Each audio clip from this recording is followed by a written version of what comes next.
আসসালামু আলাইকুম, আমিনাস কিচেন থেকে বলছি। আমি আজকে আপনাদেরকে বান মাছ রান্না করে দেখাবো নারকেল দুধ ছাড়া। এই যেখানে আমি কয়েকটা বান মাছ নিয়েছি, একটু কেটে কেটে দিয়েছি যাতে মাছটা নরম থাকে রান্না করার পরেও। মাছ রান্না করতে গেলে যে সকল উপকরণ লাগবে সেগুলো আমি দেখাচ্ছি।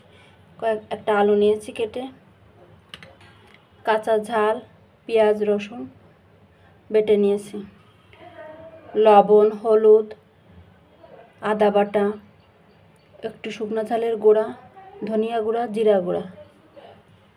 যেহেতু নারকেল দুধ দিব না তাই অল্প একটু চিনি দিব স্বাদ বাড়ানোর জন্য। এখন কড়াইতে তেল দিয়ে দেবো রান্না করার জন্য। আমি সরিষার তেল দিয়ে রান্না করি, সরিষার তেলের স্বাদটা বেশি ভালো লাগে আমার কাছে।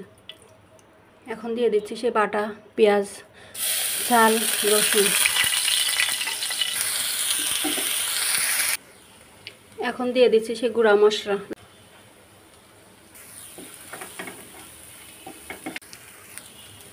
অল্প একটু পানি দিব, পানি দিয়ে মশলাটা কষাবো। এখন আলু দিয়ে দিব।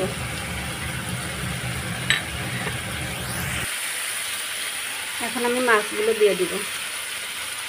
একটু পানির ভিতর মাছটা দিলে মাছটা একটু শক্ত হয়, মাছটা ভেঙে যায় না। এখন মাছ এবং আলু ভালো করে নেড়ে চেড়ে কষিয়ে নিব।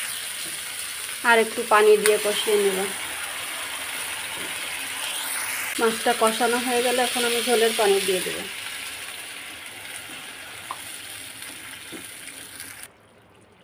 মাছ রান্না প্রায় হয়ে গেলে এখন আমি চিনি দিয়ে দিব। হালকা একটু গরম মশলার গুঁড়ি দিব। নাড়িয়ে দিয়ে হয়ে গেছে, নামিয়ে নেব। মাছ রান্না হয়ে গেল, এখন আমি ভাজি জিরার গুঁড়া দিয়ে দেব।